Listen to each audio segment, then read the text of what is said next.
Aujourd'hui, c'est avec plein d'émotions qu'on revient ici, parce qu'on est sur un endroit où on est passé quand on a fait la traversée des Pyrénées en 2018. On est à Ailly exactement, c'est vraiment pas loin de là où on habite. Et en fait, on a découvert il y a peu que très proche d'ici, il y a l'ancienne mine, puisqu'elle n'est plus en exploitation, donc c'est des anciennes mines, mais c'est la plus haute d'Europe. Donc on s'est dit qu'aujourd'hui, en cette belle journée de dimanche, de début de septembre, c'était les conditions idéales pour aller voir qu'est-ce qui reste de cette mine.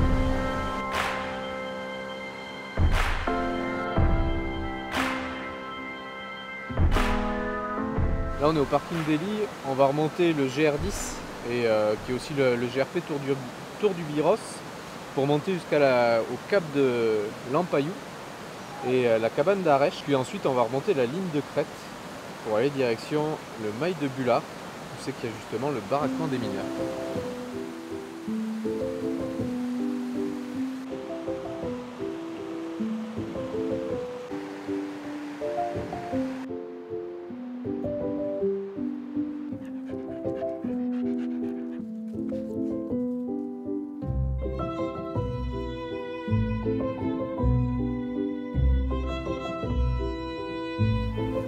C'est fou parce que on est parti d'Ailly, il faisait très frais et très humide avec le petit ruisseau qui passe en bas.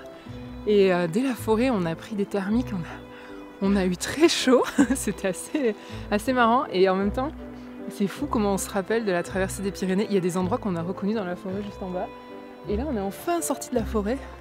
Bon, elle n'était pas très longue, mais on est vraiment à découvert. On a une belle vue, on a le soleil qui commence à pointer au-dessus du sommet en face. Ça fait des belles couleurs et ça promet une belle journée. Oui, ça fait du bien de randonner. Ça fait du bien, ouais, ça fait du bien. Dimanche, c'est rando. Dimanche, c'est rando. Dimanche, rando. Nairok, il est super content parce qu'en plus de ça, il y a des myrtilles de partout sur le sentier. Ah, Boubounet, elles sont comment les myrtilles? Tiens, attends, il y a une feuille. Celle-là, elle est pour Boubounet. Oh, trop bonne la myrtille. Ah ben, tu marches dessus, Boubounet, en fait. Aucun respect pour les myrtilles.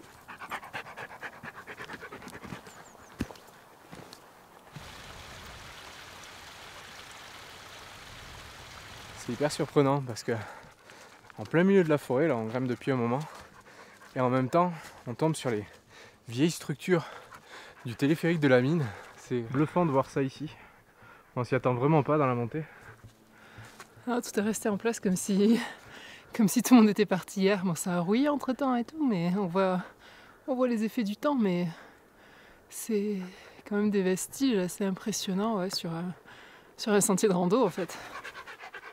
Ce qui est génial en plus, c'est qu'on arrive pile pour la saison des myrtilles. Et il y en a partout. Depuis qu'on est sorti de la deuxième forêt, elles sont d'une bonne taille en plus. Elles sont très juteuses. Il manque un peu de sel, un peu d'acidité cette année. Ça doit être de sucre, tu veux dire, non? Elle manque, oui, de sucre, pardon. Elles sont un peu acides, elles manquent de sucre. Ouf. Moi aussi, visiblement. Mais ça doit être lié à la sécheresse un petit peu. Ça a dû modifier un peu leur composition. Et moi, j'adore les manger en prenant plein dans la main. Et pas une par une. On va en avoir une dizaine. On a des belles grosses là. Ça fait quoi? Ça fait 500 mètres là qu'on en a croisé des gens qui étaient arrêtés dans le champ de myrtilles aussi. En avoir une dizaine dans la bouche, ça explose, c'est trop bon. Et on peut le voir, les quantités sur ce versant, elles sont juste énormes. On en a de partout. Tout ça, c'est que des champs de myrtilles, tout le long. Avec les vestiges aussi de la mine.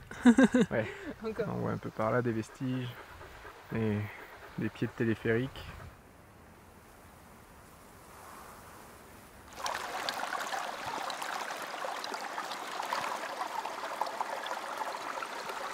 Cette paille, on l'a depuis... ça fait 5 ans, on l'avait avant la traversée des Pyrénées, on l'a utilisée sur la traversée des Pyrénées. Et c'est vraiment génial parce que on sait que c'est le dernier ruisseau qu'on croise là, jusqu'au sommet où on veut aller. Ce qui fait que ça nous permet de boire directement en fait dans le ruisseau, d'économiser l'eau qu'on a, qui est bonne. Et puis surtout en cas de nécessité, si on n'a plus d'eau, on peut boire où on veut. Et ça pèse rien, je crois que ça pèse 30 grammes, donc pour l'avoir toujours dans son sac, c'est vraiment quelque chose de super intéressant. Et que se mettre dans l'eau et boire. En fait, c'est hyper simple.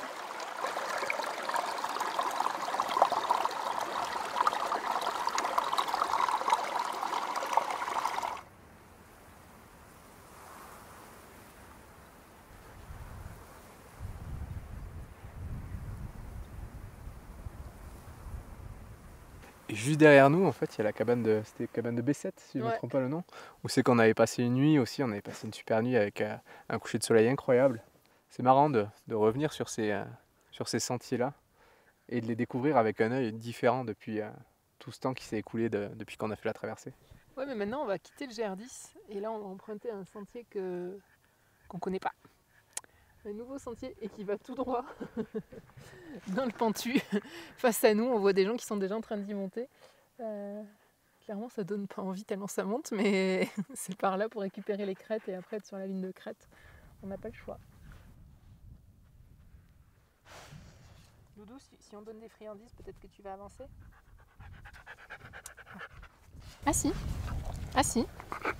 Ah là là, maintenant il va soir. On va donner appétit tout d'abord. Doudou. Monsieur Boubouni, ça vous dirait? Ouais, ça vous dit, hein? Maintenant tu vas pas me piquer mes biscuits. Mais c'est mon biscuit ça.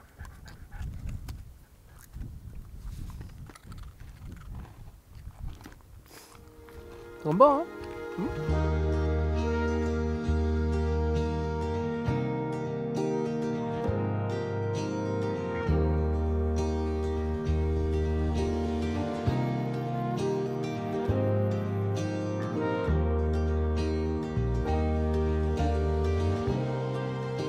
Donc en fait celui qu'on pensait là c'est le port de l'Esque, mais il n'y a pas de sentier. C'est vraiment abrupt. Et en fait le port d'Orle, ce que je pensais être là, il est derrière. En fait il contourne, il y a un petit éperon rocheux et ça contourne et du coup il doit être derrière nous ce qu'on voit là, le dernier éperon. Il y a même une cabane d'ailleurs dans la montée. Ça va être joli par là aussi.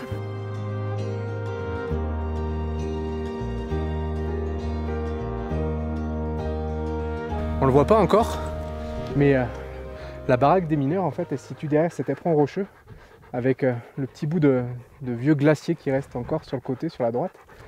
Et ça va se situer juste derrière. Ah mais si, on commence à l'apercevoir en fait. Et oui. On voit quelques murets.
Petit pas d'escalade. Les rucs, c'est par ici. Ah. C'est pas évident le petit passage là-bas. Dans la roche, le pierrier, il est friable, mobile. Il n'y a pas une roche qui tient là, c'est... Bon, le dernier pierrier que j'ai fait, j'y ai laissé une cheville. Ça remonte à il y a un an, on va essayer de pas faire un bis repetita. Et juste derrière nous, là, c'est l'entrée de la mine. C'est impressionnant, elle est encore ouverte. Il y a encore tous les câbles pour accéder aux autres entrées qui permettaient d'avoir l'électricité à l'intérieur. On a un point de vue ici assez exceptionnel sur le Valier là-bas, tout au fond.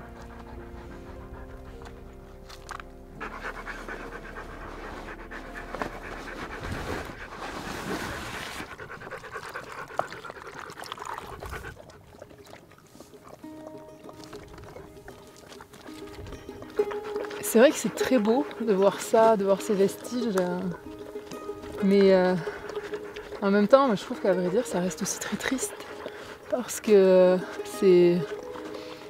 c'était des entreprises qui ont fait fonctionner ces mines, qui ont amené tout le matériel, tout construit ici. Et en fait, du jour au lendemain, les mines ont fermé. Et puis tout le monde est parti, puis tout est resté en plan, en fait. Ils n'ont eu aucune obligation de démanteler tout ce qu'ils avaient installé. Ils ont eu...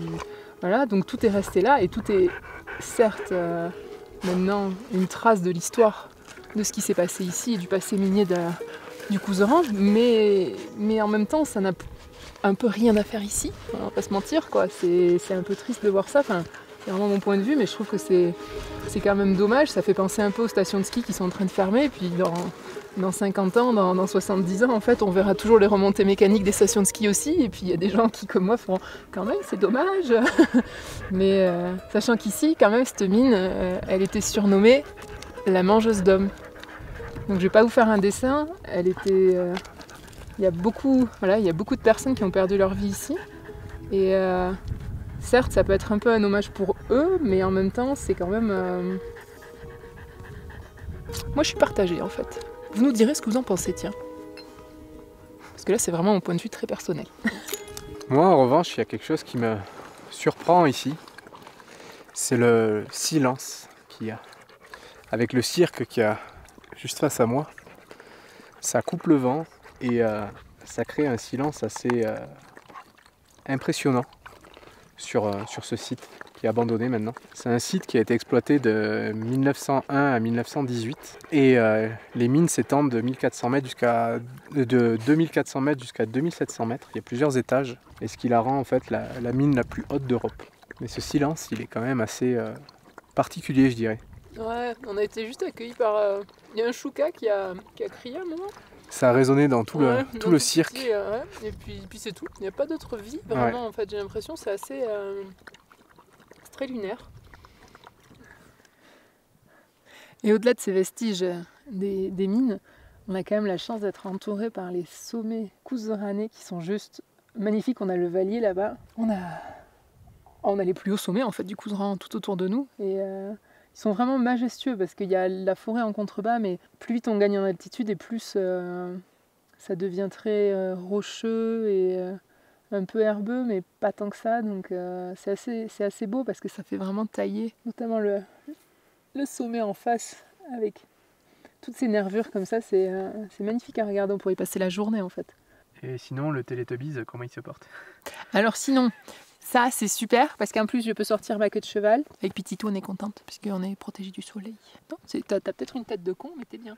C'est pas Madame Bididou. Et elle a une tête de con, et elle est bien aussi, mais tu vois, c'est le point commun qu'on a entre toutes les deux.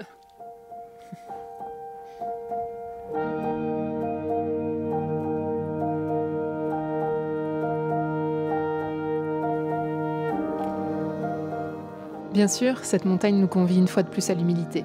Ces grandes parois rocheuses nous apparaissent telles des murs infranchissables, et ces sommets majestueux s'imposent en gardiens de ces lieux sauvages. La trace de l'activité minière de l'être humain sur ce territoire nous invite au même sentiment. Nous nous rendons ici, avec nos âmes et nos yeux d'enfants, à la recherche d'un émerveillement de tous les instants. Alors que d'autres, mus par une quête essentiellement économique, venaient affronter cette montagne aux dangers multiples. Assis sur notre piton rocheux, on se rend compte que ce sommet couseranais fascine et attire, à travers les époques, l'être humain, quel que soit son élan.